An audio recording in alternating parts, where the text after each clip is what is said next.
Parents et amis avec Gilles Parent.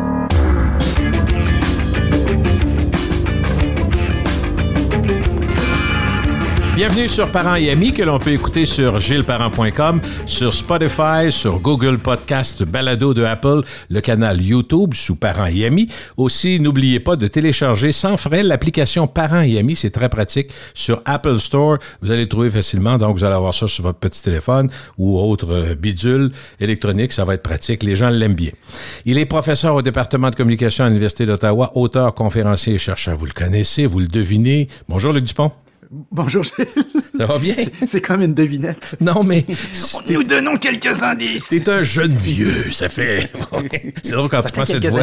Ben, sais-tu, ça fait... si je me trompe, Gilles, on se parle maintenant, je prétendrais c'est la 21e année qu'on fait. 21e année. Est-ce que je me trompe? Oui. C'est une noce de quoi, ça? Repère, une noce de clabard? Ben, c'est parce que moi, ça fait 20 ans que je suis à l'Université d'Ottawa et j'ai souvenir qu'on se parlait déjà une petite année avant que je quitte. Oui. Et je t'avais promis à l'époque que nous allions continuer à nous parler. Et tu vois que c'est assez incroyable. Pourtant, j'ai tout fait pour que ça n'arrive plus à un certain moment donné. Et pourtant, nous sommes restés là, on est encore là. Donc, je comprends que ça va assez bien. Tu es en pleine, là, au moment où on enregistre, on est fin septembre, début octobre. Donc, tu es, j'imagine, à l'école pas mal. Oui, ben là, je devrais faire semblant qu'on n'est pas une journée X. On n'a pas donné une journée. On parle d'une période, tu as vu? Mais je reviens justement d'un cours de relations publiques. OK. Avec des étudiants, franchement, cette année, là, ils sont particulièrement allumés, d'autant plus qu'ils sont contents d'être en salle. Hein. Ça, c'est l'autre truc. Oh oui. Et moi-même aussi, je suis... je ne me souvenais pas du plaisir de donner un cours en salle. Ça revient, c'est revenu vite, oui. Et j'ai recommencé évidemment les conférences en personne. Momentanément, on l'avait fait durant la pandémie, là, in and out. Là. C'est-à-dire que pendant 2 mois, on recommençait puis on arrêtait. Mais là, on sent bien que bon, ça ressemble à quelque chose qui pourrait durer. Et j'ai établi mon record de participation de tous les temps. Il y a quelques jours. J'ai vu ça, déjà. J'ai dit, c'est donc bien gros, cette conférence-là, près de 2000 personnes. Oui, 1850 inscrits. Au moment où je donne la conférence, il y a tellement de gens que l'autre côté du mur... Dans le corridor, il y a des gens qui sont là, qui n'ont pas pu s'asseoir. Ça, pour moi, c'est 1850. J'ai jamais vu autant de gens dans une salle. Et petite anecdote, c'est que la lumière était tellement forte, parce qu'évidemment, tu devines qu'on filmait tout ça et qu'on retransmettait ça sur des écrans géants, que je voyais uniquement les 2 premières rangées. Alors, quand je suis revenu, ma plus jeune m'a dit, « Papa, Et puis, qu'est-ce qui se passe? Qu'est-ce qui s'est passé aujourd'hui? » Je racontais mon truc, puis spontanément, elle m'a répondu, « Mais tu devais être très nerveux. » J'ai dit, « La vérité, j'ai donné ma conférence à 2 rangées parce que je les voyais pas. » Tu voyais pas, là, effectivement. Comme les artistes le disent des fois, avec l'éclairage, ils ne voient pas la foule. Je voyais absolument rien. L'éclairage, je l'avais carrément dans les yeux. Et puis, c'est ça. Mais la réaction d'une foule, par exemple, qui part à rire sur une anecdote que tu fais, tu dois sentir là, un peu plus long quand même. Ah, ben justement, tu vois, c'est drôle. Je racontais, puis je vais la raconter une 2e puis une 3e fois, mais je leur racontais que quand je raconte à mes étudiants précisément il m'arrive de regarder la télévision, et spécialement certaines émissions, certains programmes, je les vois, ils me regardent, puis c'est marqué dans leur visage. Le prof, il est vraiment vieux. Et je dis ça parce qu'un petit peu plus loin dans la converse, toi et moi, on va se parler d'un article qui a fait beaucoup jaser en fin de semaine, de M. Cassivi, dans laquelle on posait la question, qui est Véronique Cloutier? Et on s'est aperçu que des gens qui étudient dans le domaine des médias, qui aspirent dans certains cas à devenir tantôt des journalistes, tantôt des relationnistes, tantôt des publicitaires, tantôt des communicateurs, peu importe, on dit, je la connais pas, et puis je te donnerai mon explication, évidemment, de ce côté-là. Donc, on va, juste pour donner, parce que les gens ont compris qu'un podcast, ça peut durer autour d'1 heure, avec nous autres, c'est rare qu'on fait pas ça, mais je veux juste vous dire qu'on a un sujet principal quand même qu'on a gardé, qui sont les marques maison, les fameuses marques maison, puis on en parle de plus en plus parce que l'épicerie est vraiment préoccupante pour à peu près tout le monde, on magasine de façon différente, j'en ai parlé avec Simon Saint-Hilaire, puis on va en parler encore, il y a une façon vraiment, avec Pierre Couture aussi, tout le monde est touché par ça, parce que le grand public, on fait l'épicerie, on magasine des spéciaux, puis évidemment, les marques sans nom ou les marques maison sont souvent plus intéressantes en temps de hausse de prix vertigineuse. Donc, on va parler de ça tantôt, mais on a des petites nouvelles marketing qui sont pas nécessairement petite, mais en tout cas, je dis petite nouvelle, des éléments marketing qui méritent d'être soulignés. Entre autres, pour nous qui sommes dans le sport national et le hockey, la pub, ça fait une couple d'années, tu me dis ça va finir par arriver, la pub sur les chandails de hockey de la Ligue nationale de hockey, mais là, on y est. Et Gary Bettman avait juré, il y a quelques années déjà, que jamais il n'y aurait de publicité sur les chandails. Bon? Alors, non seulement maintenant on en a sur les chandails, mais on en a sur les casques. On avait commencé tout ça graduellement. C'est, dans un premier temps, casque. Dans un deuxième temps, on avait dit une publicité sur le chandail. Moi, je demeure convaincu que, comme il y a deux côtés sur un chandail, là, et deux épaules d'un joueur de hockey, qu'éventuellement, tu en auras des deux côtés, convaincu de ça. Puis, éventuellement, pourquoi pas sur les épaules. C'est un pas qui fait suite à ce que la NBA a initié en 2017, parce que c'est pas la Ligue nationale, évidemment, qui invente ça. Au préalable, la MLS, le soccer nord-américain en 2017. Moi, j'ai en tête la Formule 1, je sais pas pourquoi, mais il y en a tellement qu'on les voit plus. C'est drôle que tu racontes ça. Formule 1, c'est fou, là. Tu sais, hein? Oui, puis c'est drôle que tu racontes ça, c'est que The Athletic, qui est certainement pour ceux qui sont passionnés de sport, c'est un incontournable. Moi, je pense que si vous êtes intéressé au sport ou si vous parlez ou jasez de sport, il faut être abonné à The Athletic. On révélait dans un article il y a quelques mois déjà que lorsque du côté de la Ligue nationale de hockey, on a commencé à parler de la possibilité d'ajouter une publicité, il y a un des propriétaires qui, lui, dans une vie précédente, était très impliqué dans une équipe de NASCAR. OK. Et spontanément, ça a été sa réaction, exactement ce que tu viens de raconter. Sa réaction, ça a été de dire « OK, excellent, donc on va en mettre 7, 8, 9, 10. » Et puis là, on s'est empressé, évidemment, de le ramener à l'ordre en disant « Non, c'est pas de ça dont on parle. On va commencer lentement. Le hockey, c'est très traditionnel. On l'a vu. » La réaction au Québec, moi, je prétendrais que c'était 2 tiers, 1 tiers contre. Je sais pas si est-ce que c'est ton feeling, oui, Gilles, certainement plus de contre, effectivement. Plus de contre. Mais les gens se demandaient à qui allait l'argent. C'est-tu aux joueurs, c'est aux équipes, c'est-tu Ligue nationale? C'est aux équipes dans ce cas-ci. Okay. Et là aussi, la question est intéressante parce que je m'enfargeais pas plus tard qu'hier dans un article dans lequel on dit... Et on a annoncé cet été qu'il y aurait de la publicité maintenant sur les chandails de baseball. Alors, tu vois que vraiment, décidément, il y en a un, puis un autre, puis un autre. Il reste juste le football à cet égard-là. Et je parle du football de la NFL parce qu'on a déjà de la publicité sur les chandails des Alouettes depuis plusieurs années. Puis la preuve que ça n'a pas la même teneur émotive, symbolique, c'est que j'ai pas souvenir qu'on a eu une discussion là-dessus, qu'on s'est dit pour ou contre la publicité sur les chandails dans la Ligue canadienne de football. Mais dans le cas du Canadien, on a compris, puis c'est bon signe à certains égards. Ça prouve que le chandail, il y a encore une charge émotive qui est très lourde parce que les gens disent touchez pas à ça. Et il faut reconnaître que dans le cas de la publicité de la Banque Royale, elle est très voyante. Et c'est pas ce qu'on appelle communément de l'intégration. C'est-à-dire que si le chandail est rouge, ma publicité serait rouge pâle. Tu vois un petit peu l'idée. Oui. Là, c'est pas ça qu'on a fait. La Banque Royale a dit ça, c'est nos couleurs, bleu et jaune. Ça va être ça. Ça va être ça. Et il y a un règlement en lien avec la grosseur des logos, 3 pouces par 3 pouces et demi. Visiblement, en le voyant sur le chandail du Canadien, il détonne. Si tu es l'annonceur, c'est ce que tu souhaitais. C'est pas le concours de passer inaperçu. Mais ce qui est drôle, c'est qu'on a déjà, les recherches ont été faites du côté de la Ligue nationale. Alors, on avait découvert qu'il fallait que le logo soit un petit peu plus gros que le logo des joueurs de la NBA, qui, lui, est de 2,5 pouces par 2,5 pouces. Et là aussi, je m'enfargeais dans une étude hier où déjà, on a commencé à mesurer le baseball. Et ce qu'on dit dans le cas du baseball, c'est que ce serait le meilleur placement en termes de visibilité. Pourquoi? Parce que le sport est très lent. Oui. Le lanceur, le premier but, les joueurs, celui qui était au marbre. Les zooms sur les joueurs, les zooms sur la balle, les zooms sur le... Oui. Et ça, c'est quelque chose qui est à peu près impossible, autant du côté du hockey que du basket. Et je reviens à ton autre remarque sur est-ce qu'on conserve le fric? Alors, la rumeur dans le cas du Canadien et de la Ligue nationale, c'est pas une rumeur dans ce cas-ci, mais les équipes gardent le fric. Alors, ce que va faire le Canadien reste au Canadien. On parle d'à peu près, et je rappelle que c'est juste le chandail rouge. La Banque Royale n'a pas acheté les 2 chandails. Elle a acheté juste le chandail rouge, qui normalement devrait être porté à domicile plus en série, le plus possible. C'est autour de 7 millions de dollars par année. Pour combien de matchs à peu près? 5 ans. 40-50 ça veut dire à peu près 42, 44, mettons 45. Mais ça va dépendre. Est-ce qu'on participe aux séries? Comment ça se passe? Puis, et probablement que dans le contrat, je ne l'ai pas vu le contrat. À ma connaissance, il n'est pas public. Il ne sera pas, en tout cas, à court terme. Je suis convaincu que si le Canadien se rend dans les séries, le nombre de fois que le chandail est porté, d'après moi, là, à chaque match de plus ou à chaque série de plus, il y a un petit bonus, je crois. Un peu comme un joueur de hockey. on t'a signé pour 30 buts, tu m'en fais 40, je te donne un petit cadeau, 50, un autre petit cadeau. Alors, sur ce plan-là, la Ligue nationale conserve les revenus. Dans le cas du baseball, semble-t-il, et je te le donne sous toute réserve, Gilles, c'est que la cagnotte est partagée. Avec les joueurs. Pourquoi je te dis ça? Okay. C'est que les Yankees, semble-t-il, qui serait l'équivalent à peu près du Canadien, quoique me diraient certains. Pas les dernières années. C'est de moins, oui, c'est ça, c'est de moins en moins vrai. Je suis d'accord avec toi. Mais ça reste sur le plan symbolique symbolique, parce qu'il y a toujours un délai aussi entre le moment où t'es pas bon, puis le moment où les gens disent ça t'es reste pas une bon. dynastie, là, c'est ça que tu veux dire. Exact.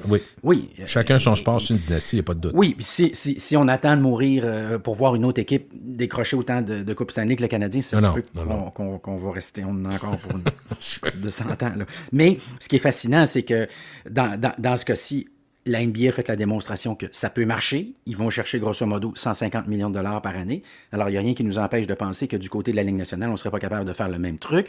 Toronto a annoncé que ça va être une compagnie de lait.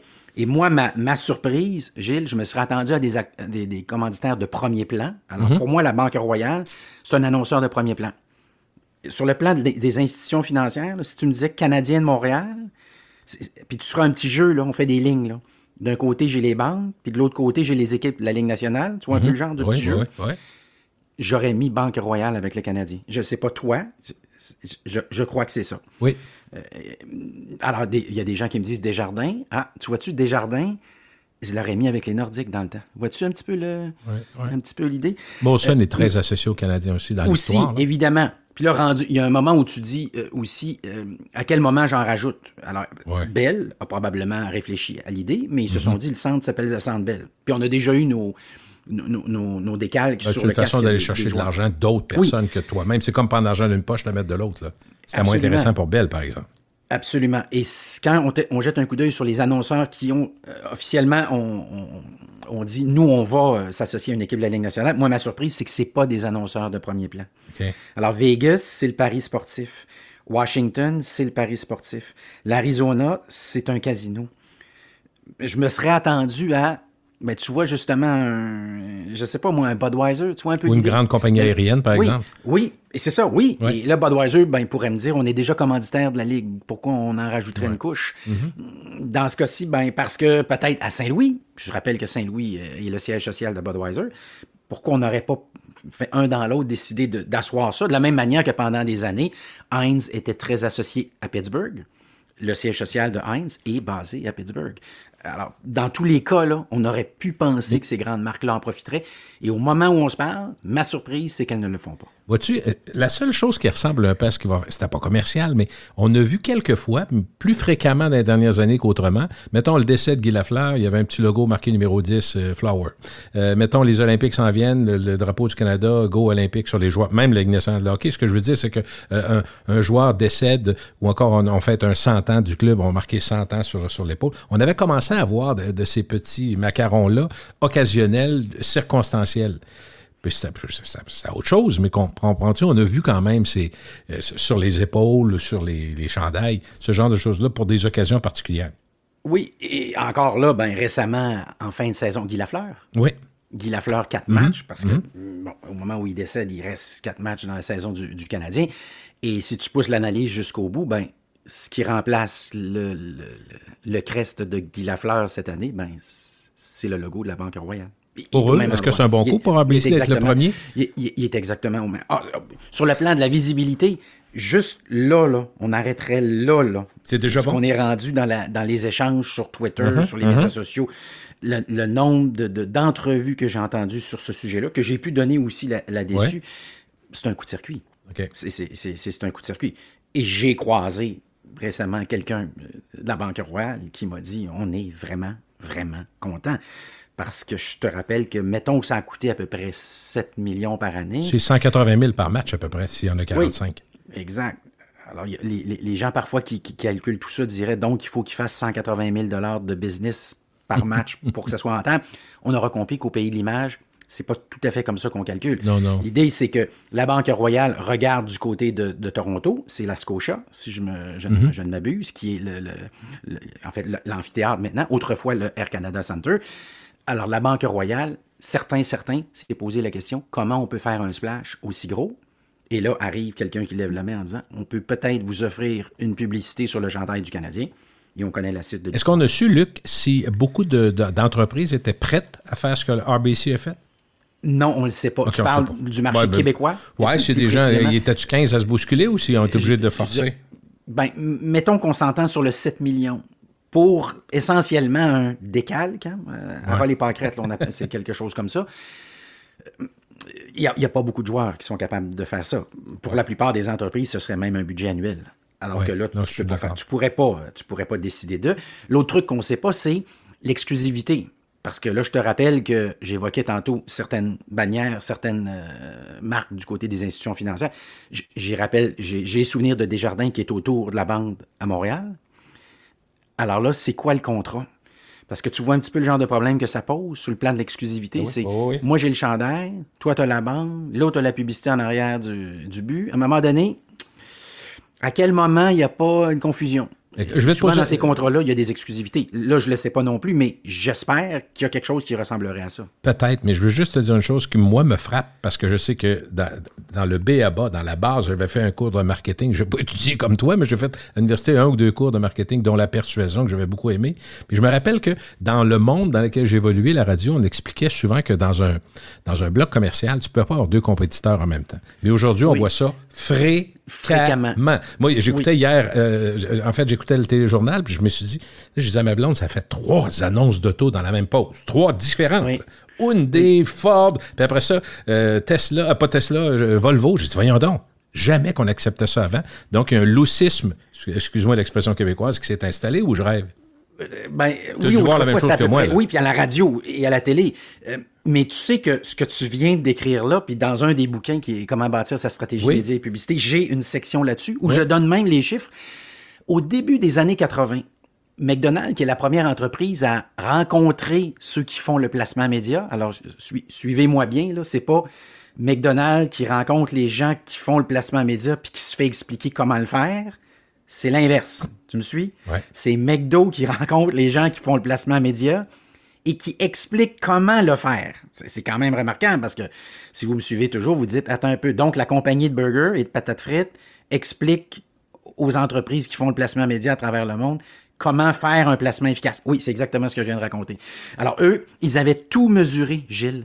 Et j'ai une stat là-dessus que je m'en souviens pas par cœur malheureusement, mais je te confirme que ton feeling, là, ton intuition est tout à fait exact. McDo s'est aperçu que si tu annonces un burger dans la même séquence, la même pause, tu viens de réduire de X% l'efficacité de ma pub. Okay. Et c'est pour ça qu'autrefois, je suis à peu près convaincu que c'est toujours le cas aujourd'hui, dans son achat média, McDo disait « Je ne veux pas me retrouver avec Harvey's dans les X minutes précédents et suivant mon message. » Parce que McDo a même mesuré l'impact de la pub d'Harvey's ou de Burger King ou de Wendy's 15 minutes après, 20 minutes après, dans l'autre pause. Okay. Alors, c'est rien laissé au hasard, c'est ça que ça dit. Il n'y a rien qui est laissé au hasard. Et McDo, c'est la première entreprise qui a rencontré les gens qui font du placement média en disant, c'est un séminaire assez célèbre. Je crois qu'il s'était tenu à Vancouver, mais là, je te le dis avec une réserve, mais de mémoire, parce que c'est pas d'hier ce que je te raconte là. Et ça avait été la première entreprise à parler des quintiles en disant, alors je m'explique très simple, c'est le petit moment court du jour, mais en disant, regarde ton ensemble de marché de gens qui écoutent une émission X, sépare-le en 5 groupes, quintiles, chaque groupe 20%, ça va. Passe du groupe qui écoute le moins, mettons la télévision ou la radio, au groupe qui l'écoute le plus, on se suit toujours, oui. Gilles? Oui. Donc il y a un petit groupe qui écoute peut-être 3 à 4 heures de radio par semaine, puis il y a l'autre groupe qui en écoute 35 à 40 par semaine, ça va toujours. Oui. McDo dit, arrêtez de mettre toutes vos billes sur les gens qui sont toujours à l'écoute. De toute façon, on ne les manquera pas. Ils sont toujours à l'écoute. McDo dit, essayez de viser plus précisément les gens qui sont moins souvent à l'écoute. Logiquement, on les rejoint moins souvent. Et quand on jette un coup d'œil sur le profil respectif des 2 groupes dont je te parle, ou des 5 groupes dont je te parle, ce qu'on s'aperçoit, c'est qu'il y a un groupe qui est très payant, celui qui s'expose moins, puis il y a un groupe qui est moins payant, celui qui s'expose plus. Donc, si vous me suivez toujours, mais vous comprenez que McDo était la première entreprise à dire à ces agences de placement média-là, faites un effort particulier pour m'identifier les émissions que les gens qui n'écoutent pas beaucoup les médias écoutent, puis essayez de mettre l'argent là-dedans. C'est ce qu'on Ouais. appelle les 15 Ouais, cylindres. plus Je efficace. referme la parenthèse, c'était le petit moment un peu Il faut plus. parler de Roger Federer. Oui. C'est Oui, gros, oui, gros, oui. gros. Mais est-ce que c'est gros, gros pour le monde de la pub et du marketing aussi? Oui, parce que, aussi curieux que ça puisse paraître, il est dans ce que j'appellerais le groupe des exceptions. Oui. C'est-à-dire ceux qui ont généré plus d'1 milliard en carrière avec la pub, là. Puis avec la carrière, c'est quand même quelque chose. Si tu me demandes, je te ferai la petite liste. LeBron James, qui est le numéro 2. Tiger Woods, qui est le numéro 3. Et pour ceux qui se posent la question, remarque, le premier, ce serait lequel, tu penses, Gilles? Le premier de ceux-là? Oui, dans le fond, il est assez facile. Tiger Woods? Non, pas Tiger trop. Woods est troisième, LeBron James est deuxième, mais donne-moi le premier, tu penses. Pense-y comme il faut. Et il a quelques années derrière la cravate et il ne joue plus depuis, quoi, une décennie, peut-être une décennie et demie, peut-être 2 décennies. Voyons, ça va tellement vite de nouveau. Ça ne vient pas pantoute. Ouais, c'est Michael Jordan Ben oui. qui fait encore cette année des dizaines, pour ne pas dire des centaines de millions de dollars. En pub? Oui, en pub et avec ses fameux souliers Nike. OK. Puisqu'on parle de Nike et puisqu'on parle de Federer, je suis obligé de te raconter l'anecdote, moi, qui me renverse sur Nike et sur Federer et qui montre comment le gars est brillant. Alors, on est en 2018. Ce qui l'apprend, c'est que Nike commence à réfléchir à la possibilité de ne pas le renouveler. Alors, surprise, parce qu'évidemment, Federer est celui que l'on connaît. Il n'y a pas trop de danger avec lui. Il gagne, il se présente bien, il a une belle gueule. Il n'est pas à risque, ben. Il n'est pas à risque, effectivement. Il est sophistiqué, dépassement de choix, talent sportif, la consistance. Non, mais vraiment, c'est le fantasme. Il est suisse en plus. Il s'exprime en anglais. Parfaitement. Il s'exprime en français. Tu l'as peut-être entendu parler en français avec un petit accent. C'est même, il y a un niveau de sophistication qui fit complètement avec le tennis. Il maîtrise l'italien. En fait, il comprend. Je ne prétends pas qu'il le parle de façon facile là, et tous les jours. L'espagnol, puis etc. Bon, un certain nombre d'autres langues. Si bien qu'à la fin, je pense que c'est 8 langues. Tu sais, des gens qui parlent ou qui comprennent 8 langues. Là. Un écœurant que tout, dans le fond, c'est ça qu'on veut dire. Exact. Oui, ça ressemble à ça. Alors, il sait ça. Et à l'époque, le calcul qu'il fait, c'est l'analyse qu'il fait ici, parce que par la suite, il va expliquer pourquoi il a pris sa décision, mais il sait que le tennis, dans l'industrie Nike, c'est 1% du chiffre d'affaires. Et que déjà, ils ont Serena Williams, déjà, ils ont Rafael Nadal, son bon pote, son ami, et ils ont Maria Sharapova. Oui, exact. Ils l'ont elle aussi. Alors, il commence à calculer ça, puis il se dit, ils vont-tu rajouter des billes par-dessus avec moi qui est en renégociation de contrat? Et le calcul qu'il fait, c'est que Nike va l'abandonner. Et c'est là qu'il décide d'aller au-devant et de commencer à trouver un autre commanditaire. Et là, il s'enfarge sur une entreprise japonaise, Uniqlo. Je ne peux pas dire que je la connaissais avant d'en parler. Là. Je ne te ferai pas semblant Moi non que plus. je connais. Mais je suis allé sur le site, évidemment. Ça ressemble à des vêtements que tes enfants et mes enfants portent. Là. C'est quelque chose comme ça. Ça serait du beau... C'est ça. Ça pourrait ressembler à ça. C'est une entreprise qui est, à l'échelle mondiale, très, très bien cotée. Mais je ne peux pas prétendre que je m'enfarge souvent dessus puis que je les connais bien. Mais eux arrivent et disent, écoute, bon, nous, on serait prêt à donner un méchant pactole. On serait prêt à payer 30 millions de dollars par année. Puis non seulement on paierait 30 millions de dollars par année, on va signer un contrat de 10 ans. Mais évidemment, le calcul que fait Federer, c'est je ne jouerai pas encore 10 ans. Il me reste peut-être 4-5 ans. Puis effectivement, c'est ce qui s'est passé par la suite. Alors, tiens-toi bien, dans le contrat, c'est même si j'arrête, vous continuez à me payer. Comme Rolex. Rolex le paie 1,5 million de dollars par année. La carrière est terminée. L'argent rentre toujours. Et tu as peut-être jeté un petit coup d'œil au tournoi de tennis de la semaine dernière. Oui. Qui s'appelait... Avec des Kleenex. Laver, je pense. Laver, quelque chose comme ça. Du nom d'un joueur de tennis célèbre que je ne connaissais pas en toute franchise. Mais je jetais un coup d'œil sur les commanditaires autour du terrain. Ce sont tous les commanditaires de Federer. Alors, le petit vite qui regarde ça dit « il y a anguille sous roche. » Quand tu commences à gratter, qui a créé l'événement? Qui a co-créé l'événement? Federer. Donc, dans le fond, ceux qui ont regardé le show, c'était l'introduction à l'après-carrière. C'était absolument, absolument brillant. C'est bien pensé. C'était Mercedes. Il n'a pas fait ça sur un coin de table. Là. Ils ont pensé à leur affaire. Ça veut aussi dire qu'autour de lui, tous ces commanditaires-là, Moët & Chandon, je te parle de Mercedes là, pour Federer, Rafael Nadal commandite Kia.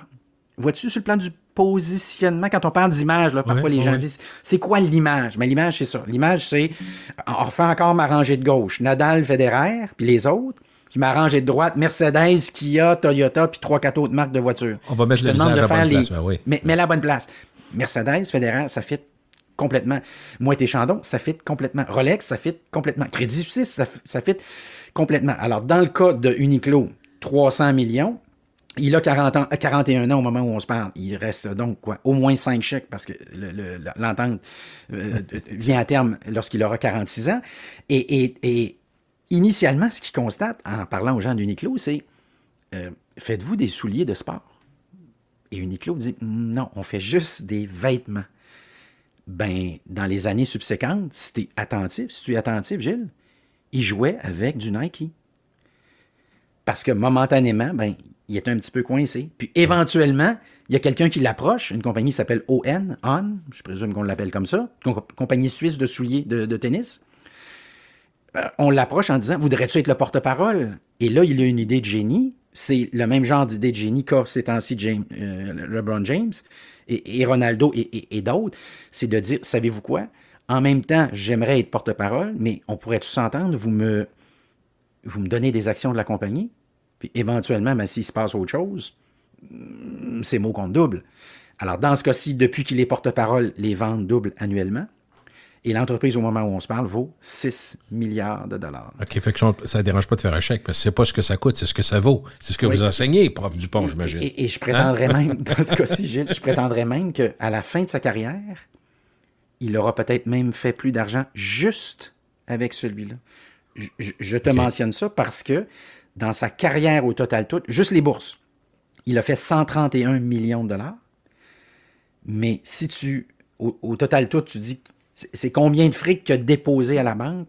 C'est 1,1 milliard de dollars. Alors, il a fait 10 fois plus d'argent en faisant un sourire à côté d'un logo de Crédit Suisse, de Mercedes, de Rolex ou de Moët & Chandon qu'il en a fait à jouer au tennis. On est dans la pub, on continue. Il y a des grandes entreprises qu'on connaît bien, Amazon, Apple, Netflix, Walmart, Disney+, qui se lancent dans la publicité. Ça va changer quoi? Eux autres se lancent dans la pub, donc ils vont nous envoyer de la pub, c'est ça, je comprends? Oui, et c'est une pub, je l'appellerais entre guillemets, là, j'aime pas le mot, mais déguisée. Alors, toi et moi, on va sur Amazon, on cherche, je sais pas si tu as cherché quelque chose récemment, peu importe.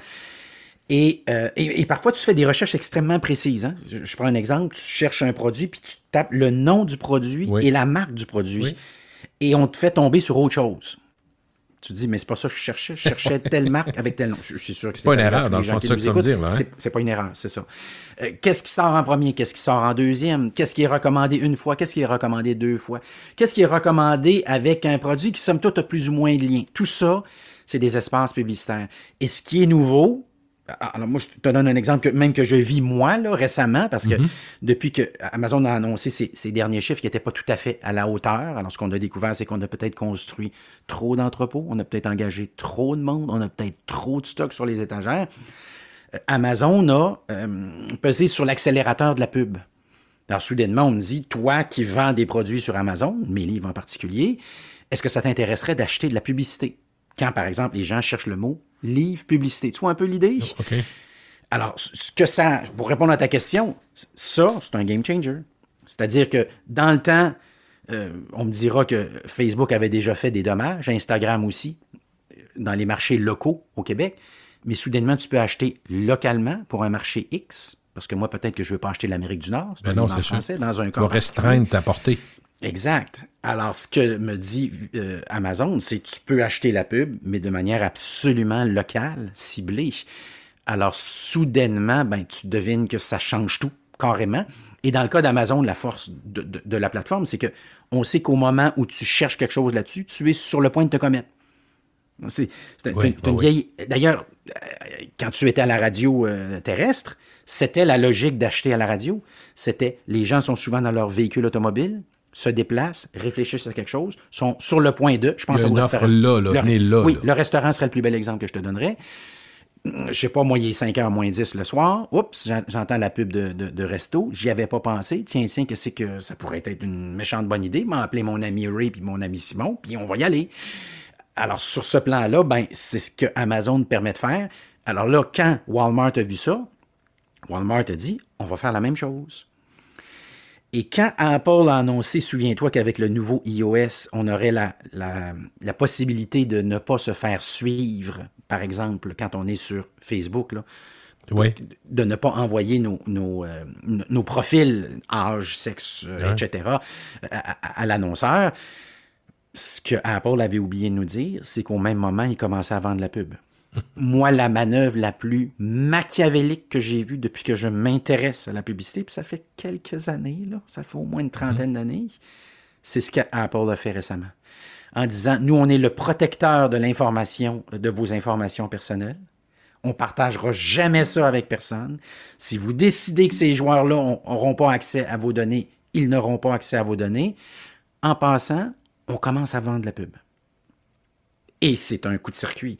Alors, les prochains géants de la pub, et c'est pour ça que Facebook va avoir des problèmes dans les prochains trimestres, c'est que ce n'est plus simplement TikTok, puis à un moindre égard Snapchat, mais c'est aussi, soudainement, Amazon, Apple et Walmart. Qui sont des grands joueurs.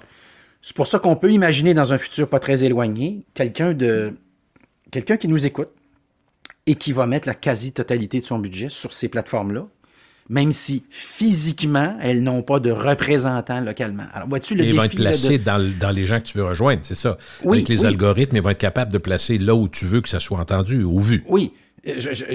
Hier, je voyais que tu as un regroupement de professionnels qui cherche à parler aux gens qui pourraient concevoir des jeux vidéo. Alors là, j'annonce officiellement que c'est ni toi puis ni moi. La campagne a été à peu près déposée quasi exclusivement sur TikTok.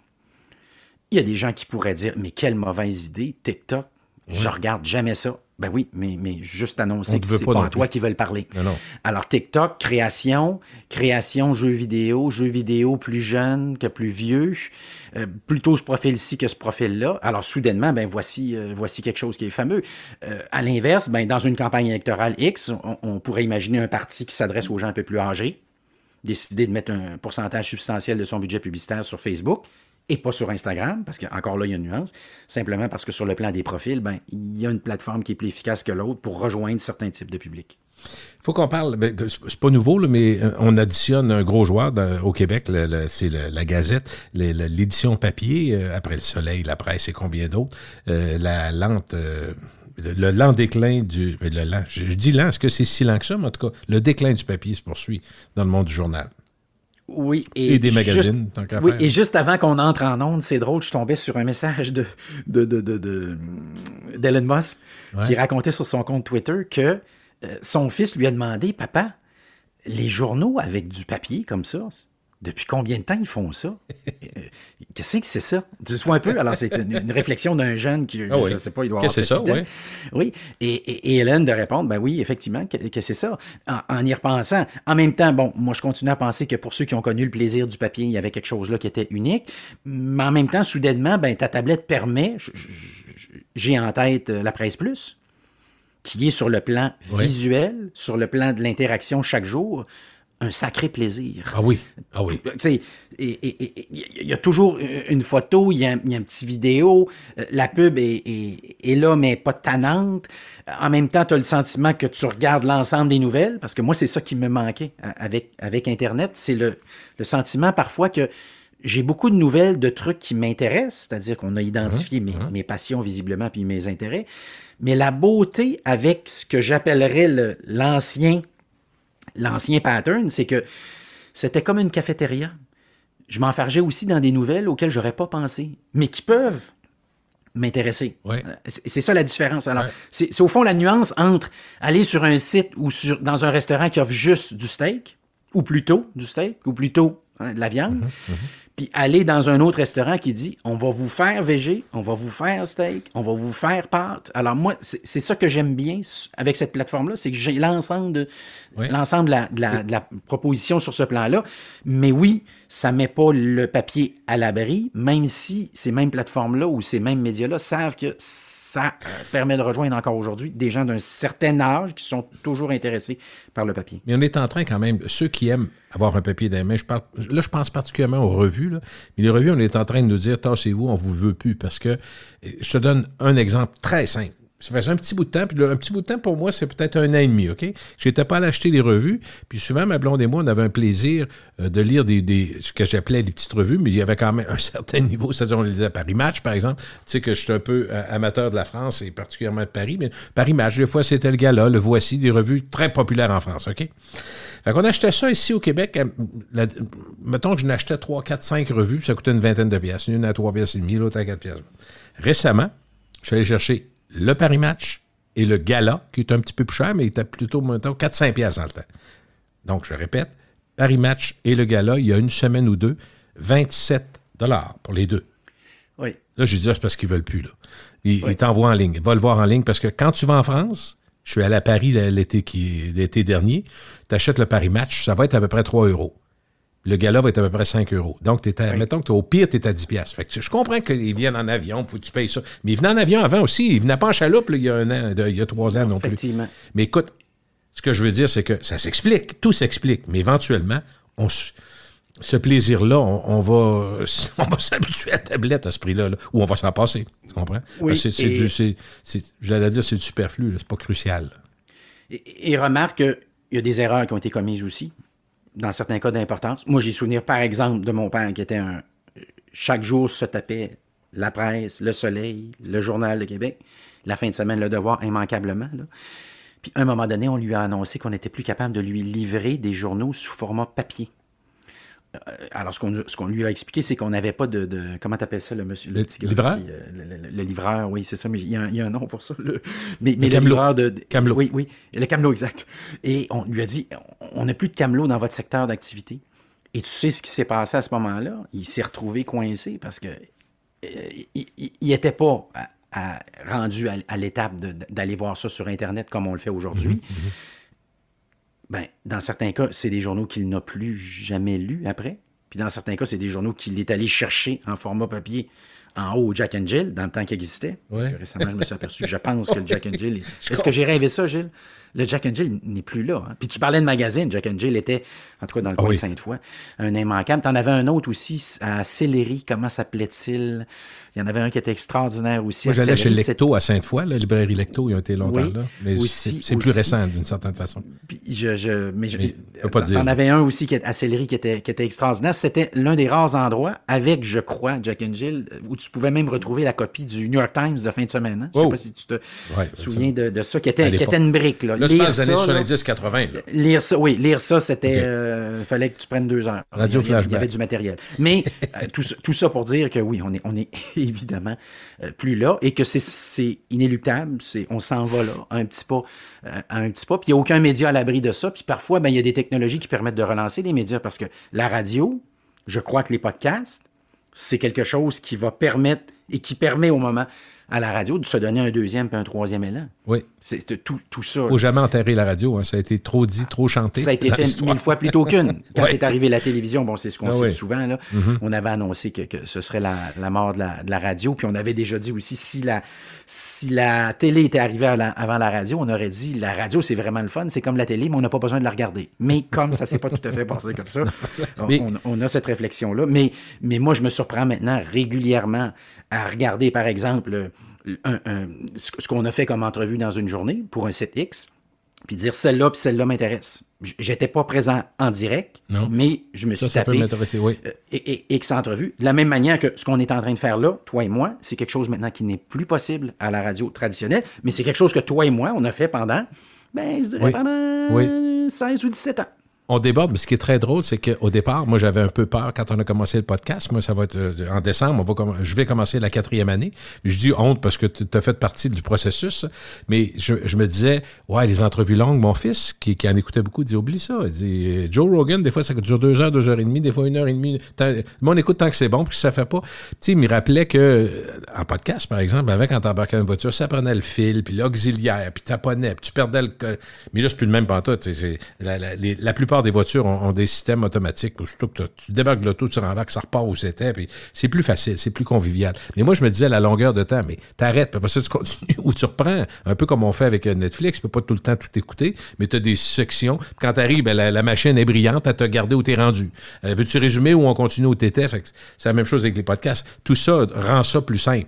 Mais ça veut pas dire que la radio va disparaître. Moi, je crois pas, je suis comme toi là-dedans, mais il y a quand même un pas pire mouvement, là. Pas pire mouvement qui se fait. Moi, je trouve qu'il relance aussi beaucoup ce que j'appellerais l'échange en ligne. Oui. Et dans certains cas, on comprend que du côté des podcasts, il y a des gens qui peuvent aimer ou pas aimer. Prenons l'exemple de ce qu'on fait actuellement, le marketing et la publicité. Ceux qui aiment sont absolument gâtés. Puis ceux qui n'aiment pas, ils auront juste à écouter autre chose à un autre moment. On n'est pas obligé de tout prendre non plus. On ne se sent pas bousculé. Tu sais, si on a des thèmes, puis ça dure 1h15, ça dure 1h15, on le fait. Fait que si t'es intéressé, puis ça t'intéresse, t'en auras pas trop, là. T'es prêt à investir le temps. Tu parles de Joe Rogan. Est-ce que j'aime tous les podcasts de Joe Rogan? Non. Certains invités m'intéressent moins. Il fait beaucoup d'humoristes. C'est quelque chose qui m'intéresse moins personnellement. Parfois, je les connais pas. Mais dans d'autres cas, il va interviewer Elon Musk. Ça reste un bijou. Elon est allé 2 fois, 3 fois. Je les ai évidemment tous écoutés. J'en écoute un autre podcast, PBD, que tu connais peut-être ou pas. Je connais le nom. Qui est un petit peu plus d'affaires. Alors récemment, tu vois, une étrangeté, on décide d'interviewer pendant 1h30 un ex-agent de la CIA. Absolument passionnant. En passant, on lui a posé la question à un moment donné, dans quel pays retrouve-t-on les meilleurs agents doubles? Les meilleurs agents secrets? Gilles? J'ai le goût de dire quelque chose qui n'a pas de bon sens. Je vais dire Canada. Non. Pas l'URSS, pas la Russie. Je pense qu'il y a beaucoup de gens qui nous écoutent qui ont dit ou qui ont pensé au Mossad. Sa réponse, c'est les services secrets français. Oh, OK. Oui. Alors là, alors, tu vois, il n'y a pas de souci. Alors ça, il n'y a pas ça à la radio. Non. On vient de se raconter là, il n'y a pas ça à la radio. Non. Mais alors, comment ils sont formés? Comment ils sont choisis? Comment ils sont identifiés? Comment ils se comportent ailleurs? Okay. Les endroits les plus risqués pour opérer. Tu vois un peu le genre d'idée? Oui. Ça, tu n'as pas ça à la radio conventionnelle. Mais si tu me donnes 1h30, puis j'en ai un qui a été là pendant 10, 12, 15 ans. On va aller le chercher. Et c'est absolument passionnant. Je te donne un exemple parmi, évidemment, tant d'autres, parce que tu peux interviewer des gens d'affaires, comme tu le fais souvent, extrêmement intéressant. Simon Saint-Hilaire. Oui, parce qu'on touche... puis je prends l'exemple aussi d'un cardiologue que j'ai interviewé récemment, où on pouvait parler à quelqu'un qui... C'est rare qu'ils ont le temps de parler, premièrement, parce qu'ils sont occupés, mais d'entendre, de voir, puis de poser la question, qu'est-ce qui se passe? Pourquoi on n'est jamais capable de régler, Dr Quentin, que j'ai interviewé il y a quelques semaines, régler les problèmes de santé? J'ai trouvé ça passionnant, parce que d'abord, il est capable de s'exprimer, puis d'autre part, il nous a donné un éclairage qui nous donnait, pas juste l'impression, qu'il nous donnait accès à derrière le rideau. Comment ça se passe vraiment? Oui, et c'est comme la dame que tu interviewes du côté de la santé, de la nutrition. Oui, Isabelle Huot. Exact, qui a fait une grosse annonce il y a une semaine ou deux maintenant, qui est dans Whole Foods, la bannière. Elle rêvait de ça, oui, c'est ça. C'est un coup de circuit, là. Déjà, tu me dirais... Ça, c'est Amazon, c'est ça, Amazon qui a acheté Whole Foods, oui. Alors, sur ce plan-là, et c'est la beauté. Et c'est pour ça qu'il ne faut pas s'étonner, je le mentionne, puis je fais le lien avec un autre sujet, mais en fin de semaine, on a beaucoup parlé des étudiants en médias qui ne savent pas qui est Véronique Cloutier. Tu as peut-être vu ça passer. Complètement. Moi, j'ai été renversé, mais je me suis dit, oh, tiens, d'une certaine façon, je te fais juste un petit parallèle, je te laisse aller après avec la nouvelle. En jasant avec des amis, moi j'ai 62 ans, mais comme j'ai eu un enfant à 42 ans, tu comprends que ma blonde est 12 ans plus jeune que moi, on m'a forcé à rester jeune, puis ça m'a bien servi. Mais je regarde mes 3 enfants, 30 ans, 28 ans, puis 20 ans, et à part ceux qui sont rendus à 30 ans parce que leurs intérêts personnels, familiaux changent, jusqu'à l'âge de 25 ans, ils n'écoutaient pas radio. Puis mon plus jeune de 20 ans, c'est 0, 0, 0. Puis je suis certain que tu as des enfants, tu as autour de 20 ans. Oui. Puis ça ne doit pas écouter la radio beaucoup. Non. Bon, c'est ça. Donc, ils sont rendus ailleurs. Ce qui fait que Véronique Cloutier et les autres, jamais qu'ils écoutent. S'ils n'écoutent pas la radio du tout, penses-tu qu'ils vont écouter? Peut-être une Occupation Double. Tu sais, souvent, ce genre d'émission-là, l'île de l'amour, je ne connais pas toutes les émissions, mais tu sais, les affaires bien légères. Oui, en gang, là, ils se mettent. Non, mais tu sais, ils écoutent ça en gang. Là, je fais mon âge en esti, excuse-moi, mais. Sauf que les quotidiennes, puis tout ça, la guerre entre les deux nouvelles émissions à 19h, tout le monde parle de ça, mais c'est pas tout le monde non plus quand tu regardes les codes d'écoute. Mais en tout cas, tout ça pour dire que éventuellement, moi, je n'investirais pas 5 millions dans Éco-Vedette, parce que ça, je veux dire, éventuellement, ça va mourir avec ceux qui le lisent. C'était mon édito. Il y a beaucoup de gens qui ont sursauté. Moi, tu devines que, bon, au quotidien, en fait, quasi quotidiennement, je les rencontre, j'échange avec eux, je parle de mes étudiants.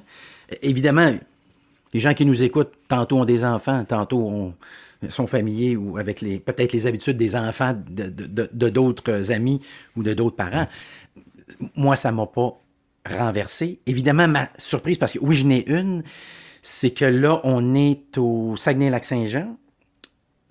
Et on aurait pu assumer que le niveau de familiarité avec Véronique Cloutier, pour toutes sortes de raisons culturelles et historiques, soit peut-être plus élevé que les résultats qu'on nous a donnés. Quoique beaucoup de ces étudiants-là, je te rappelle, viennent des quatre coins. Absolument. Ben oui. Moi, je connais quelqu'un avec qui je collabore à la radio à chaque semaine, qui vit ici et qui est allé faire son tour, qui est allé suivre ces cours-là, oui, qui sont incontournables. Ils ont une renommée à cet égard-là. Mérité. Oui, puis c'est souvent un passage que je qualifierais d'obligé. Mais je reviens encore une fois avec ces gens-là. Ce qu'on peut présumer, c'est qu'ils sont intéressés au domaine des médias, de la publicité, des relations publiques puis de la communication. Ça va jusque-là. Donc, ils sont familiers avec les nouvelles plateformes. Netflix, Disney+, Amazon Prime, Spotify, la musique, YouTube. Alors, s'ils sont familiers avec les plateformes, plus en tout cas que le commun des mortels, là, il y a beaucoup de gens qui vont me dire « Oh, je les connais, ces plateformes-là aussi. » Oui, mais savez-vous, je pense à ma mère, elle les connaît moins. Je pense à d'autres aussi autour de moi, ils les connaissent moins. Si je parle à mon voisin, je pense qu'il les connaît pas. Ou à peu près pas. Si on est familier avec ces plateformes-là, on écoute des programmes, peut-être qu'on n'écouterait pas autrement. N'est-ce pas? Il y a comme une espèce de lien, il y a un corollaire. Là. Si tu connais Netflix, ça se peut que tu as déjà regardé une série en espagnol. Si tu connais Amazon Prime, en fin de semaine, là, je te raconte un exemple de moi, là. L'algorithme me dit, je pense que tu vas aimer telle série. Je ne sais pas comme si c'est une télé-réalité. Je ne penserais pas que c'est une télé-réalité, mais c'est une série. Ouais. Je pèse sur le piton. Ça part, c'est en italien. C'est le plus gros Instagrammeur, appelons-le comme ça, là, sur Instagram, qui s'exprime et qui est italien. Alors, c'est un héritier de Parmalat, là, pour ceux qui connaissent la firme. Ça a fait une grosse histoire il y a quelques années. C'est comme imaginer une des 5 ou 6 plus grosses entreprises au Canada qui ferait faillite, qui aurait des problèmes financiers. Alors lui, on peut deviner entre les lignes quand on écoute tout ça qu'il fait beaucoup de fric, puis ça lui permet de faire des choses plus légères, genre de se filmer en train de nager dans sa piscine, tu vois le genre? Ou des choses qu'on peut pas faire, toi puis moi, ou que les gens voudraient pas voir. Mais ça prend une eau opaque dans mon cas. Oui, alors, je me mets à écouter ça, je me dis, c'est quand même incroyable. Il y a 10 ans, il y a 5 ans, jamais j'aurais pu faire ça. Je rencontre à un moment donné Benoît Dutrisac, pour pas le nommer. Il me dit, ces temps-ci, je me tape une série en danois. Hein? Parce qu'il y a eu une série. Oui, il y en a. Je me disais, incroyable. En fin de semaine, encore une fois, je te prends un exemple. Là, il m'est arrivé dimanche, quelqu'un me fait écouter sa playlist de Spotify qui a construit. La première chanson, je reconnais pas la langue. J'ai dit, mais qu'est-ce que c'est ça? Je suis pas capable de la fredonner. Des fois, je pourrais reconnaître le portugais un petit peu, l'espagnol, l'italien un petit peu. On me dit, c'est en albanais. Et là, je me dis dans ma tête, écouter de la musique en albanais. Tu as trouvé ça où, toi, en albanais? Sur Spotify, je t'annonce. Okay. Ça a été poussé si ça dans les t'intéresse, les tempêtes qui s'en viennent, les tempêtes musicales, parce que c'est la beauté aussi d'être dans le coin ici. Toutes ces tempêtes-là qu'on peut observer, je te dirais du côté anglophone, éventuellement, ils rentrent, là, c'est comme un virus, ils rentrent. Là. La personne m'a fait écouter sa playlist, albanais, portugais, français, anglais, espagnol, tu vois un peu le genre? Et Luc, ça va t'arriver. Moi, ça m'est arrivé. Ce que tu me racontes là, je pensais pas. Ça m'est arrivé avec mon fils. Là, j'ai dit, je rêve-tu? Ça me semble que c'est de l'espagnol. J'ai déjà entendu l'espagnol, je ne suis pas fluent, mais mes enfants sont meilleurs. Ma blonde est bonne en espagnol aussi, elle a pris des cours à l'université un peu. Fait que j'entends ça, je dis, t'écoutes, c'est ça que t'écoutes? Ouais, nous autres, ça ne dérange pas. On a entendu ça que c'était bon, c'est bien coté, mettons, sur Netflix. Puis c'était des affaires de jeunes, des beaux jeunes, des belles jeunes. On n'est pas surpris tant que ça. Puis une histoire assez simple, mais tu sais, quand même différente de ce qui existe, mettons. Puis il y avait les sous-titres en anglais, lui. Fait qu'il a décidé de prendre les sous-titres en anglais pour, des fois, juste être dessus. C'est quand tu as l'image, ça aide. Mais j'ai dit, OK, c'est quand même, il n'y a plus de barrière là, zéro. Si c'était en danois, puis que c'était très bon, puis c'était hot, puis les images étaient belles, puis c'était du beau monde, puis là, peu importe les raisons, qu'il y avait une intrigue extraordinaire qui n'existe pas ailleurs, je pense qu'il écouterait pareil avec un sous-titre en anglais, puis il n'y aurait pas ce frein-là. Mais d'abord, nous autres, c'était pas juste un frein, il n'y avait pas. On était élevés on n'avait pas le choix. L'option n'existait pas. Puis moi, c'est pas un blâme que je relance. Il y a une diversité extraordinaire. Ils sont très chanceux. Ben oui. Quelque chose qu'on n'a pas eu, parce que toi puis moi, là, il y avait 2 stations écart. Patonique. Puis Télé-Capitale dans le temps, puis le cinéma de 5 heures. Puis quand c'était Terence Hill puis Bud Spencer, les films, aujourd'hui, il n'y a personne qui pourrait regarder un film comme ça jusqu'au bout. C'est impossible. Là. Et le stress de la semaine, Luc, c'était quoi? Dimanche soir, Walt Disney, vas-tu nous présenter un dessin animé ou un vrai film? Oui. Ou nous présenter M. Van Braun qui va nous expliquer comment il va amener une fusée sur la Lune. Parce que c'est Disney, mine de rien, a joué un rôle important là-dessus. Nous présenter puis nous familiariser avec la Lune. Mais je reviens là-dessus, j'écoute Narcos, on est en Colombie. Je peux l'écouter en français, mais il y a comme quelque chose qui tient pas la route. C'est-à-dire que on le sait, je parle pas en français au centre-ville. Je peux l'écouter en anglais, mais encore une fois, il y a quelque chose qui tient pas la route. Là, soudainement, la camelote, là. Oui, c'est ça. Va chercher le patron. Alors qu'en espagnol, patron. Ah, ça, je la comprends. C'est le boss. Il voulait parler du boss. Puis il y a un petit côté avec patron qu'il n'y a pas avec boss. Il y a un petit niveau là, de oui, monsieur, puis je vous écoute, monsieur, puis vous décidez, monsieur. Mais tout ça pour dire que ils ont cette chance-là qu'on n'a pas. Alors, évidemment, s'il y a plus de plateformes, des nouvelles plateformes, des plateformes qui s'abreuvent à tous les contenus partout à travers le monde, il ne faut pas s'étonner que soudainement, on a une première génération qui dit « Elle, je la connais pas ». D'autant plus que je suis pas sûr que c'est une émission qui s'adresse à ton gars qui a 20 ans d'ailleurs, qui vient d'avoir 20 ans il n'y a pas longtemps. Parce que j'ai une fille qui est née à peu près au même moment que ton gars. J'ai souvenir de ça. Oui, c'est ça. Septembre 2002, vois-tu, on est dedans. Oui, c'est ça, absolument. Et je crois, c'était 2 ou 3 semaines juste avant. Mm-hmm. Mais au tout début, si ma mémoire ne me joue pas de tour. Mais, alors, c'est ça. Donc, eux, ils sont là. C'est ça qu'ils font. Maintenant, il y a une chose, je dois dire, je les excuse pas totalement. Là, je parle ici, évidemment, des étudiants qui sont dans le domaine des médias, parce que on aura compris que si tu aspires à travailler en médias au Québec, ou en journalisme, ou en publicité, ou en relations publiques, la réalité, là, c'est que ton matériel de base, là, les gens avec qui tu vas frayer, les gens que tu vas mettre en scène, là, dont tu vas faire la promotion, la réalité, ben, c'est des gens de ton coin de pays. Alors, sur ce plan-là, ben, ma critique, c'est si vous n'êtes pas familier avec tel réseau de télévision ou avec la programmation d'eux, ou mettons que je serais dans le domaine des médias et des relations publiques, puis je ne sais pas qui est Stéphane Bureau, qui ces temps-ci fait exactement un show où il décide de prendre ce qu'on a toujours fait, puis il dit on va faire exploser ça, puis dorénavant, avec la médaille, ben, on se rappellera qu'il y a 2 côtés à une médaille. Hein. Ça peut sembler bien facile comme idée, mais encore faut-il le faire. Puis on voit qu'à l'usage, c'est complètement décapant parce qu'on n'est pas habitué à ça. Ça s'appelle la discussion en passant. Ça s'appelle le débat, puis on est peut-être moins habitué à ça. Mais si vous êtes dans le domaine des médias ou de relations publiques ou de la pub, puis vous savez pas que quelque chose comme ça se passe, là, j'ai un problème. C'est pour ça que je les excuserais à moitié. Le grand public, probablement à peu près totalement. Ben oui. Mais ceux qui sont dans le domaine des médias, là tout comme tu devrais savoir qui a marqué les médias, qui a été important dans l'histoire, comme particulièrement si c'est ton domaine, qui est important, qui est en montée. Mais juste un petit point encore pour revenir sur l'importance des Spotify de ce monde et autres applications. Moi, ce que je remarque, puis je voulais t'en parler, c'est que puis j'ai même utilisé sur mon site gillesparent.com parce que ça m'a été demandé. Peux-tu nous mettre ce qui pogne le plus? Ce que le monde écoute le plus? Parce que le monde, c'est comme s'il dit, on n'a pas le temps. Là. On arrive là, puis il y en a plein. Puis là, t'es rendu à 3 ans, 4 ans, à un moment donné, on ne saura plus y retrouver rien. Fait que je mets en évidence, tu as peut-être vu, top 5 des plus écoutés. C'est souvent les plus récents parce que, bon, il y a des gens qui viennent écouter à chaque semaine, tu comprends? Mais ce que je veux dire, mon point est le suivant. Sur Spotify, sur TikTok et les autres, dans le fond, tu as un palmarès en temps réel à la seconde près. Fait que si tu veux, entre guillemets, on est bon là-dedans, puis je pense que c'est planétaire, Luc, tu me le diras parce que c'est toi le prof, là. On aime ça, se rallier à ce qui marche. Écouter ce qui pogne.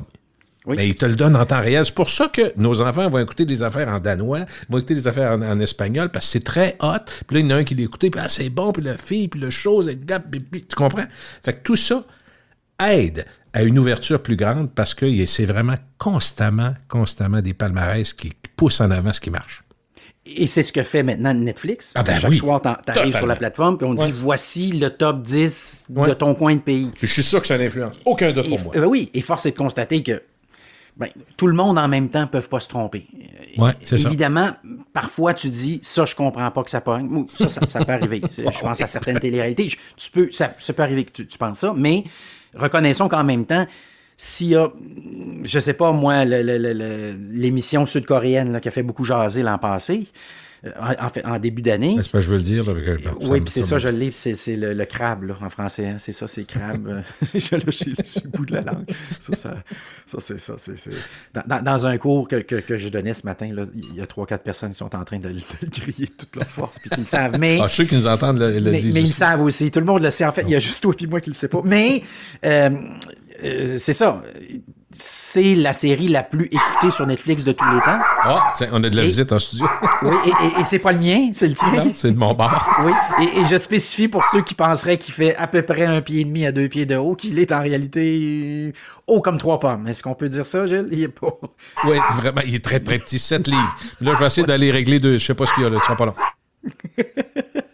Oui, et pendant ce temps-là, en bon animateur, ou en fait en bon collaborateur que je suis, je m'empresse de poursuivre en rappelant que, évidemment, cet article-là était écrit par M.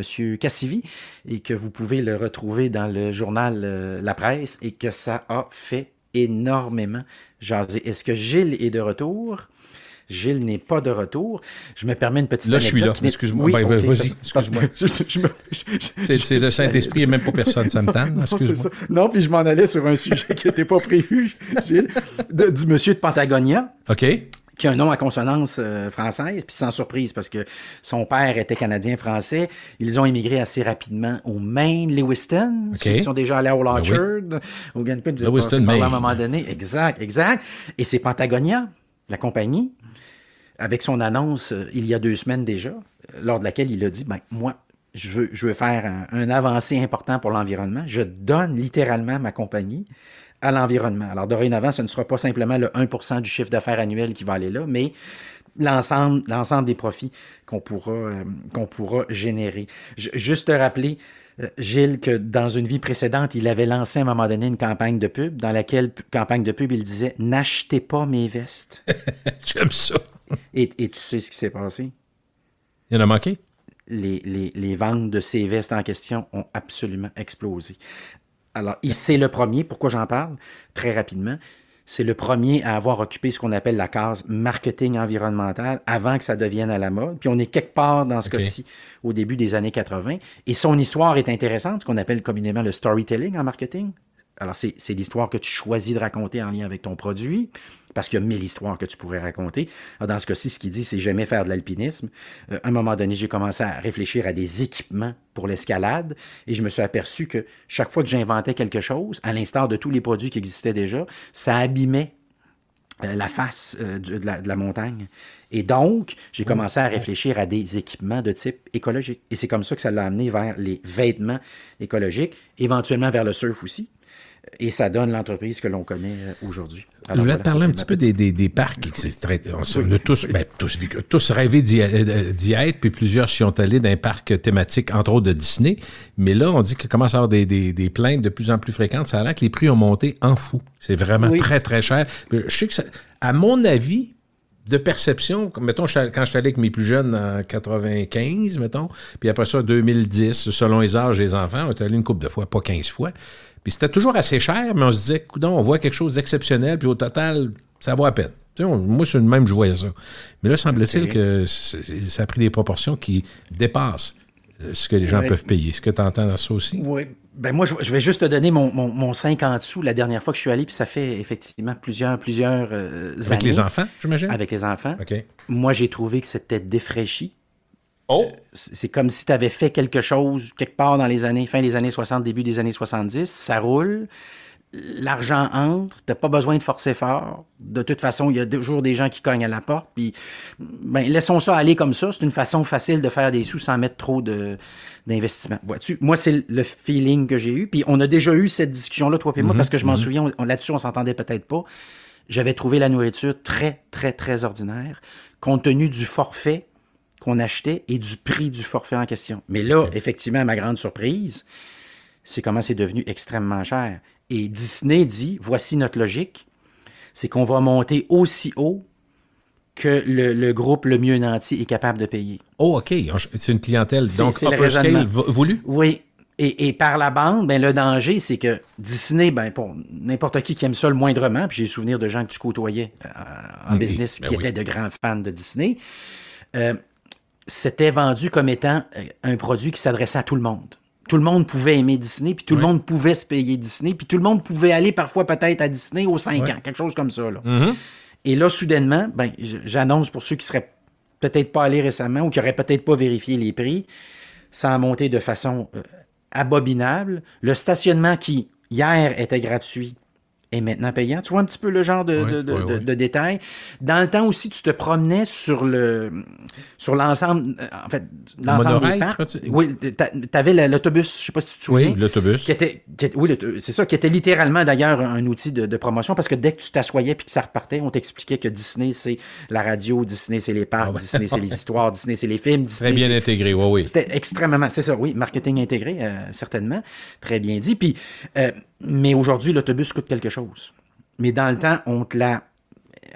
Dans le fond, les gens mesurent ça comment, prof Dupont? Ils mesurent... On est allé 2 enfants, 2 adultes, on sort de là, puis ça a coûté 1500. Pardon? Oui.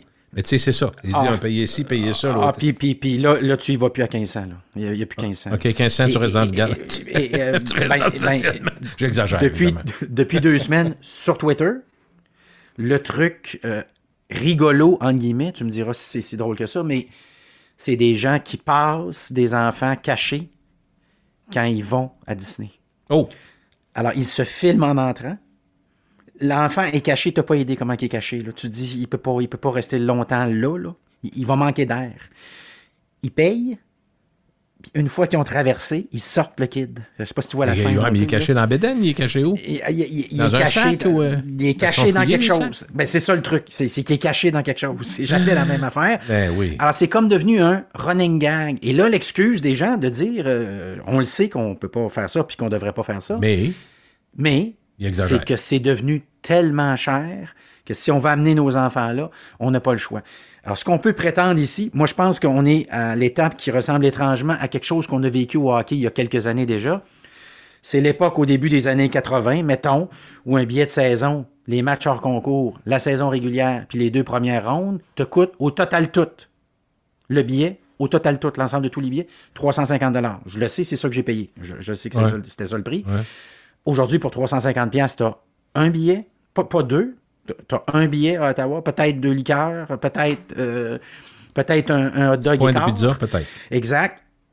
Alors, soudainement, ben, tu n'as plus le même genre de profil de fans.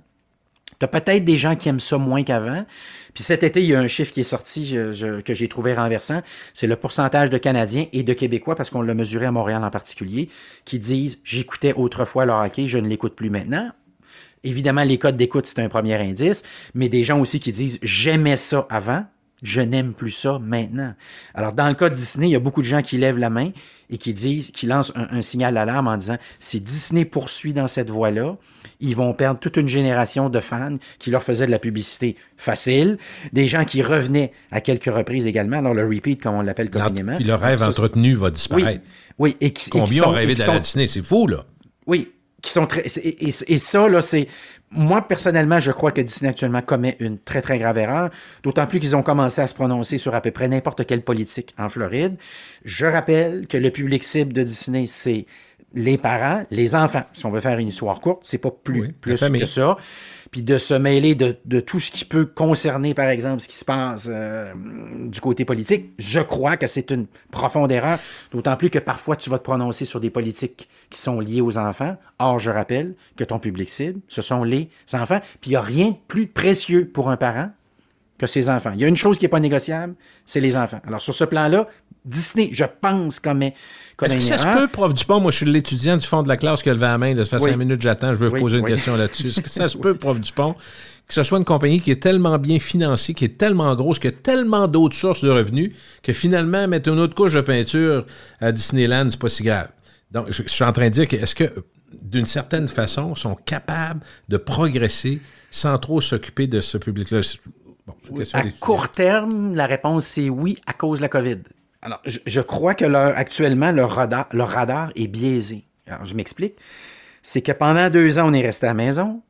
Pendant 2 ans, on s'est dit, la minute qu'on peut sortir, voilà ma liste. Moi, je l'ai fait, ma liste, cet été. Tu sais, je l'avais. Puis c'est ça, je suis allé, j'avais deux items sur ma liste. Il y a beaucoup de parents dont les items sur la liste, c'était aller chez Disney. Oui. Et c'était, dans ce cas-ci, mettons, momentanément, là, t'avais mis un petit peu d'argent de côté parce que t'es pas allé au restaurant pendant 1 an et demi, quoi, quelque chose comme ça. Puis on s'est aperçu qu'en jetant un coup d'œil sur les sous de côté puis le remboursement des cartes de crédit, on a traversé quelque part autour de 2021 un moment qu'on n'avait jamais vu, où les gens avaient payé leur carte de crédit, les gens mettaient de l'argent de côté dans le compte de banque. Et en passant au moment où on se parle, on n'est déjà plus là. On est déjà dans... Ça n'a pas été long. Ça n'a pas été long, ça va très vite. Alors, je crois que Disney, là, le radar, actuellement, il est biaisé parce que quand ils ont annoncé leur chiffre de l'été du dernier trimestre, ils ont dit des revenus records. Évidemment, des revenus records. Parce que, tu as monté tes prix d'à peu près 30%. Donc, logiquement, j'espère que tu as des revenus records. Une attente de 2 ans ou presque. Puis 2, tu as une attente de 2 ans. Alors, posons-nous la question, l'été prochain ou l'autre été d'après, à quoi ça va ressembler? Puis, tu avais aussi d'autres produits autrefois qui étaient à peu près gratos ou un petit peu moins cher, genre pas faire la file. Je dis pas qu'il était gratos, le produit, il n'a jamais été gratos. Non. Mais il n'était pas, somme toute, si dispendieux que ça. Mais cette année, Disney a dit, si vous voulez pas faire le la Fast file... Track, là, il est rendu cher? Oui, exact. Puis ils ont changé le nom. Dans le temps, ça s'appelait, je crois, c'était la Fast Pass. Je me trompe dessus. Je veux pas me tromper parce que je vais aller hier Fast au Track, Disney. mais Fast Pass, ça se peut Mais aussi. je pense que c'était Fast Pass que ça s'appelait. Mais, alors, ils ont fait disparaître certains de ces produits-là. Ils les ont renommés dans d'autres cas avec des variantes à la nuance près qu'ils ont juste augmenté le prix de manière significative. Alors, c'est pour ça que ma petite prédiction ici, c'est que je sais que du côté du streaming, ça va très bien du côté de Disney. Avec l'ensemble des propriétés, ils ont battu cet été Netflix, mais avec l'ensemble des propriétés. Disney+, plus Hulu, plus 2-3 autres. Donc, tu es en train de donner raison à ton étudiant du fond de la classe. Ils sont tellement bien, ils ont tellement d'équité qu'ils sont capables peut-être de momentanément, et c'est ça. Mais le danger, c'est qu'il y a un groupe de gens qui faisait beaucoup ta publicité. Tu as des chaînes de YouTubers sur YouTube, donc sans surprise, de gens qui parlent constamment de Disney. Et je me suis enfargé là-dessus récemment. Alors, YouTube, avec son algorithme, m'a dit « Je pense que tu vas aimer ce qu'il raconte. » Et ces gens-là, à peu près, quasi là, unanimement, disent « On n'ira plus. » Alors, Disney peut dire « On le sait que vous allez retourner, on n'a jamais fait autant de fric. » Tu vois-tu un petit peu l'idée? Moi, je dis, tes lunettes soleil t'empêchent de voir clairement ce qui est en train de se passer. Tu devrais momentanément les enlever. À court terme, c'est un bingo. À moyen terme, c'est peut-être pas si mal. Puis je suis convaincu qu'un matin, tu vas te réveiller puis tu vas dire, il y a des gens qui avaient l'habitude de venir ici, puis qui sciemment maintenant, pour toutes sortes de raisons, parfois en lien avec le prix, parfois en lien avec des politiques de Disney, parfois en lien aussi avec les relations publiques de Disney, ont décidé de l'abandonner. J'exclurais pas ça. Je pense que c'est aussi Universal pourrait être une entreprise qui est quand même compétitrice dans bien des marchés, pourrait être plus accessible pour profiter de oui. Parce qu'ils sont peut-être un peu moins chers. Puis déjà, les gens vont encourager une compagnie. Puis c'est pas inintéressant. Moi, je suis allé souvent plus à Universal qu'à Disney quand les enfants vieillissaient. Oui, et moi de mon côté, Universal, n'importe quand. Ben oui. Si tu veux qu'on parte la semaine prochaine, on va y aller. Non, mais est-ce que Universal pourrait avoir une politique un peu plus accessible pour répondre à ça? Oui, absolument. Alors, sans surprise, si tu es toujours l'étudiant de fond de la classe qui vient de me poser cette question-là pour me relancer, je réponds oui, justement, Universal vient d'annoncer la construction d'un 3e parc. Oh, OK. Et ils viennent d'annoncer aussi qu'on s'est réentendu à nouveau avec la madame d'Harry Potter, J.K. Rowling, et puis on va ajouter quelque chose de ce côté-là. Ce qui est un méchant défi parce que pour ceux qui visualisent peut-être des airs, les 2 parcs actuellement d'Universal, de rajouter quelque chose, c'est pas évident. Alors, il y avait comme un secteur, les anciens entrepôts dans lesquels on tournait des films. Là. Oui. C'est ça qu'ils vont tout jeter à terre. On va peut-être enlever aussi des anciens exhibits moins intéressants, peut-être. Hein? Oui, puis ils ont déjà commencé à faire ça. Puis ils en ont rajouté aussi quelque chose qui s'appellerait, mettons, entre toi et moi, on parlerait de King Kong, là, même si c'est pas, je pense, le nom officiel du truc. Mais oui, puis moi, j'ai vu dans le parc qui est plus récent, là, remarque qui est plus récent, ça fait quand même quoi, une couple de 10 ans, mais j'ai vu des gens arriver devant le Harry Potter, là, le village d'Harry Potter. Je sais pas si tu es allé récemment. Oui, absolument. Gilles. Pas récemment. Et j'ai vu des gens en état d'extase. J'ai vu des gens là, complètement... Alors, on devine que c'est des gens qui ont lu les romans, qui sont fans. Subjugués. Subjugués. Et puis c'est drôle, j'ai dit ça. Cet été, j'étais chez un libraire américain dans le coin du Maine. Et à un moment donné, à côté de moi, l'activité, c'était le Centaure de Centaure ou le Génie en herbe, mais uniquement des questions en lien avec Harry Potter. As-tu gagné? Et, ben, moi, à ce jeu-là, non, je gagnerais pas. Je suis pas ce niveau de fan-là, mais j'avais quelqu'un qui m'accompagnait, qui s'est assis pas loin, puis qui a dit, on peut-tu rester ici quelques minutes? J'ai beaucoup de plaisir. Absolument. Et donc, ça serait ce que je te répondrais avec Disney. Puis je te rappelle que quand Universal est allé chercher Harry Potter, et qu'initialement, c'est Disney qui devait l'avoir, mais qu'on n'a pas bien accueilli J.K. Rowling la journée où elle s'est présentée à la porte, puis que quand elle a dit « je veux le contrôle total sur ceci, puis cela », Disney a dit « nous, on marche pas comme ça ». Elle a pris ses clics et ses claques, elle s'est rendue du côté de Universal, le parc. La personne qui l'a accueilli l'a reconnu, parce que J.K. Rowling se présente devant nous autres, là. Combien de gens qui nous écoutent la reconnaissent vraiment, là, Gilles? Tu reconnaîtrais, toi? Tu la visualises, JK? Oui. Oui, mais je suis pas sûr que tout le monde la reconnaîtrait. Alors, dans ce cas-ci, elle se présente là, la personne la reconnaît, l'accueille comme il se doit, et puis, semble-t-il que très rapidement, on s'est entendu. La suite, ben, on la connaît. On a observé un déplacement en termes de pourcentage des clientèles, là, le pourcentage de clients qui va chez Disney versus Universal, suite à ça, assez substantiel. Puis, oui, tu le disais un petit peu plus tôt, Disney plus jeune, Universal plus âgé. Moi, personnellement, j'aime mieux plus âgé. Pourquoi? Ben, parce que, je sais pas, à partir de 14-15 ans, théoriquement, ben, tu peux aller les chercher jusqu'à quoi? 60, 65, 70 ans? Oui. Oui. Nous autres, quelque chose comme ça. Oui. Alors que les petits Bambi, tout ça, là, pour enfants, c'est vraiment pour les jeunes. Il n'y a pas que ça. Certains diraient, il y a le parc aquatique, tout ça, on a compris. Là. Ils ont étendu l'offre. Mais la base, c'est quand même Mickey puis Minnie, puis ça reste ça, là. Oui, et la beauté quand tu rajoutes un parc, c'est que tu rajoutes des dates, le nombre de jours. Parce que si tu as un parc, dans le temps, moi j'ai connu l'époque du un parc à Universal avec Jaws, ben tu restais 1 ou peut-être 2 jours, pas plus. Quand tu avais fait 2 jours, tu avais fait le tour. Après ça, on rajoute le nouveau parc. Oups, là soudainement, je passe pas à 3, je passe à 4. Puis mettons, je restais 6 jours, puis je passais une journée, j'allais faire un petit tour à Orlando, puis une autre journée, on prenait une petite pause avec la piscine. Là, soudainement, tu vas avoir 3 parcs. On peut présumer que tu vas vendre soudainement beaucoup de 6, de 7 jours avec des gens qui vont vouloir revisiter certains de ces parcs-là à une couple de reprises. Je vais te faire une annonce. Des marques maison, ça va être une prochaine fois. Hein? Oui, mais peut-être juste avant de se quitter, oui. Gilles. Tu as encore de petites notes, peut-être? Ben, j'aurais, parce que j'ai les petites notes que tu m'as envoyées, d'ailleurs. Super Bowl, est-ce que tu voulais en parler avec oui, deux petites minutes, mais simplement rappeler que pour la première fois maintenant, et ça s'inscrit dans un espèce de mouvement de fond qu'on observe, la MLS en Amérique du Nord maintenant est possédée par... C'est Apple qui va retransmettre les matchs, incluant Montréal. Quoique dans le cas de Montréal, il semble-t-il qu'il y a une possibilité aussi d'entente avec certains matchs diffusés au niveau local. Là. Mais sinon, Apple qui est en train donc de prendre le contrôle du foot, je parle du soccer ici, et là qui viennent de poser un geste extrêmement important, qui deviennent officiellement le commanditaire de la mi-temps du Super Bowl. Ils ont tassé Pepsi. Ils ont tassé Pepsi, qui était là depuis plusieurs années. Alors, ça, c'est quelque chose de majeur et de remarquable et qui me donne à penser, parce que je te rappelle qu'au moment où on se parle, certains matchs du dimanche sont en renégociation, qu'un Apple, on pourrait imaginer un Apple qui dit, ce qu'on a fait au foot, au soccer, on va le faire avec le football américain, on va acheter l'ensemble de la proposition. Je te dis ça parce qu'on a eu les premiers chiffres d'Amazon Football, parce que c'est Amazon maintenant qui a les matchs du jeudi. Si vous voulez écouter les matchs du jeudi, ça prend Amazon. Et les chiffres ressemblent étrangement à ce qu'on observait du côté de la télévision. Alors, tout ça pour dire quoi? Tout ça pour dire que parfois, j'entends des gens dire ils pourront pas faire ce saut-là Non. parce que les gens feront pas le saut avec eux autres. Ils vont passer à côté de fans. Ils vont passer à côté de revenus publicitaires. En tout cas, si on s'en remet exclusivement à ce qui se passe maintenant, ce qu'on peut observer, là, ben, ça se passe plutôt bien. Et dans un futur pas très éloigné, on va répéter notre prédiction qu'on se raconte, toi puis moi, depuis quelques années déjà. Puis chaque jour est un pas dans cette direction-là. Un jour, c'est des Apple, des Netflix, des Amazon, des Google qui posséderont Tous les droits. l'ensemble des droits dans le domaine du sport, des droits de retransmission. Absolument, je suis bien d'accord. Hey, on est déjà fini. On va se reprendre avec les marques maison. De toute façon, on s'en reparle tout le temps. Luc, merci beaucoup. Hein?